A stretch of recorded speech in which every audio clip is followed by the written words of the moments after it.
Jos TV देख रहे सभी दर्शकों का बहुत बहुत स्वागत है। मैं हूं आपके साथ गीत उदय सैनी और आप देख रहे हैं जॉस हिंदी का ये प्रोग्राम डिकोड द कोट्स।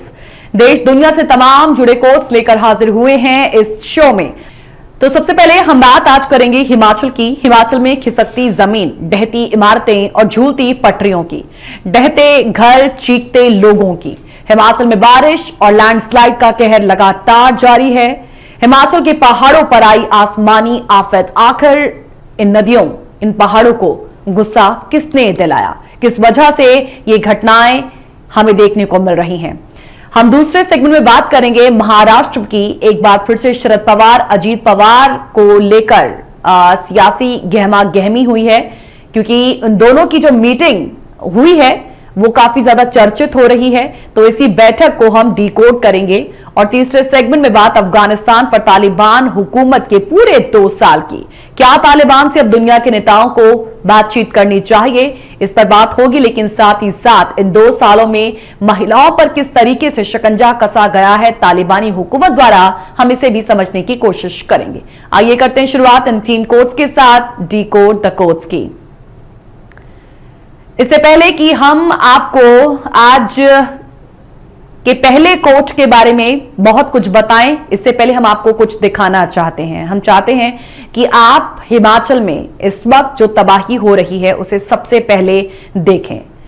ये 3 तस्वीरें हम आपको दिखा रहे हैं। इसमें पहली तस्वीर आप देख रहे हैं कि कैसे डहती इमारतें नजर आती हैं, बीच में होटल्स, लोगों के घर, लोगों की आशियाने, झूलती पटरियां जिसके नीचे से जमीन दरक गई, जमीन खिसक गई।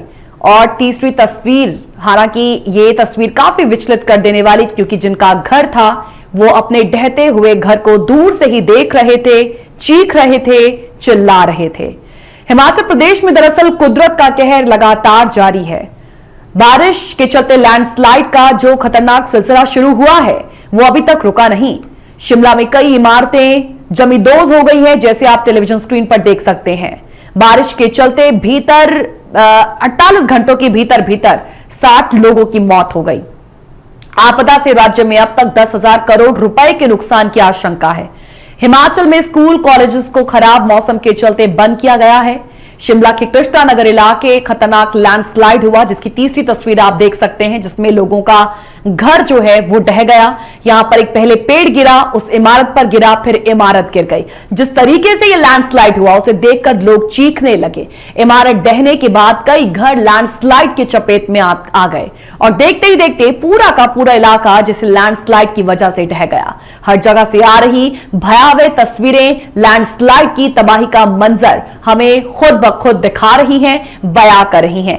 एक के बाद एक तमाम घर लैंडस्लाइड की चपेट में आ रहे हैं। देवभूमि ने यह मंजर और दर्द 1 महीने में दूसरी बार दिया है, दूसरी बार हम सबको महसूस कराया है। जल प्रलय ही तो है और उसके बाद भूस्खलन की आफत से पूरे हिमाचल प्रदेश में हाहाकार है। शिमला के लोगों में तो ऐसा खौफ है कि ना जाने कब पहाड़ टूट पड़े। शिमला में हर तरफ लैंडस्लाइड से हाहाकार है। शिमला कालका हेरिटेज रेल लाइन के पास दूसरी तस्वीर आप देख सकते हैं, जहां पर लैंडस्लाइड हुआ और रेल की पटरी के नीचे से पूरी जमीन ही जमींदोज हो गई।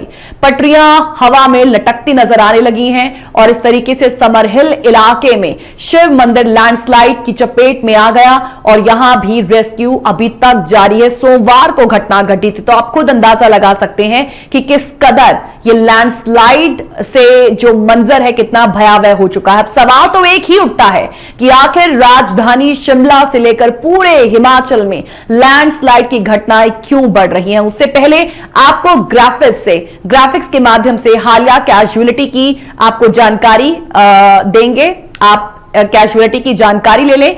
देखिए, अभी तक ये जो मानसून है, इस मानसून में 83-80 से ज्यादा लोगों की मौत हो चुकी है। इस मॉनसून सीजन के दौरान 24 जून से 14 अगस्त का आंकड़ा आपको बता रहे हैं, 80 से ज्यादा लोगों की मौत हो चुकी है, 304 लोग घायल हुए हैं। अब तक 1442 घर जो है वो ढह चुके हैं। 8000 से ज्यादा घरों को नुकसान पहुंचा है। 272 दुकानों और 2997 गौशालाओं को भी नुकसान हुआ है। मॉनसून में अभी तक 1170 करोड़ रुपए से अधिक का नुकसान हो चुका है। राज्य में लैंडस्लाइड की 112 और अचानक बाढ़ की 58 घटनाएं सामने आ चुकी हैं। अब हम आपको दूसरे ग्राफिक्स के माध्यम से बताएंगे कि आखिर इस लैंडस्लाइड्स के रीजन क्या है। देखिए, हिमाचल प्रदेश की सड़कों को चौड़ा करने के लिए पहाड़ों के ऊपर से उसे काटा जा रहा है। इस वजह से भूस्खलन की घटनाएं बढ़ रही हैं।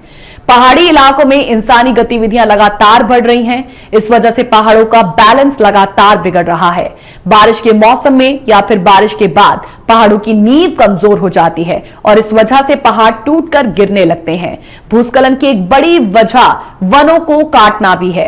दरअसल पेड़ों की जड़ें मिट्टी पर मजबूती के साथ पकड़ बनाती हैं और इसके साथ ही पहाड़ों के पत्थरों को भी बांध कर रखती हैं। पेड़ों को काटने से यह पकड़ मजबूत होती है और इसी वजह से जब बारिश होती है तो पहाड़ के बड़े बड़े पत्थर गिरने लगते हैं।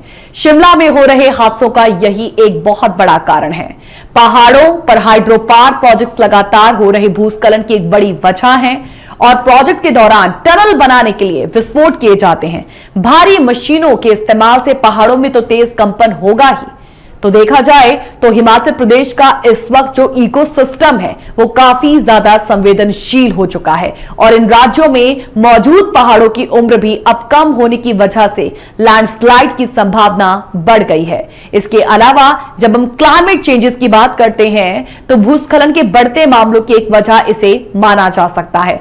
पिछले साल हम आपको बता दें कि फरवरी में नासा ने एक रिपोर्ट जारी की थी और इस रिपोर्ट के मुताबिक क्लाइमेट चेंज से हिमालय के ग्लेशियर झील वाले इलाकों में जून से सितंबर के दौरान लैंडस्लाइड बढ़ सकता है और इसके साथ ही इससे बाढ़ की आपदा से हिमाचल वालों को जूझना पड़ सकता है।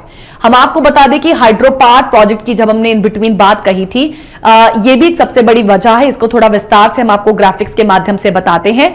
देखिए, पहाड़ों पर हाइड्रो पावर प्रोजेक्ट लगातार हो रहे भूस्खलन की एक बहुत बड़ी वजह है।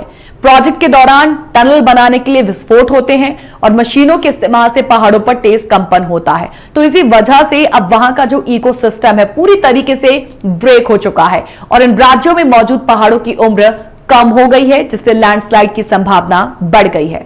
अंत में हम इतना ही कहेंगे कि बुजुर्ग इसीलिए सही कहते हैं कि ऐसी बारिश पहले भी होती रही है, लेकिन जान माल का इतना नुकसान नहीं होता था जितना अब हो रहा है, क्योंकि पहले पहाड़ों पर जंगल थे और वो जंगल पानी की बड़ी मात्रा को अपने में समाहित कर लेते थे।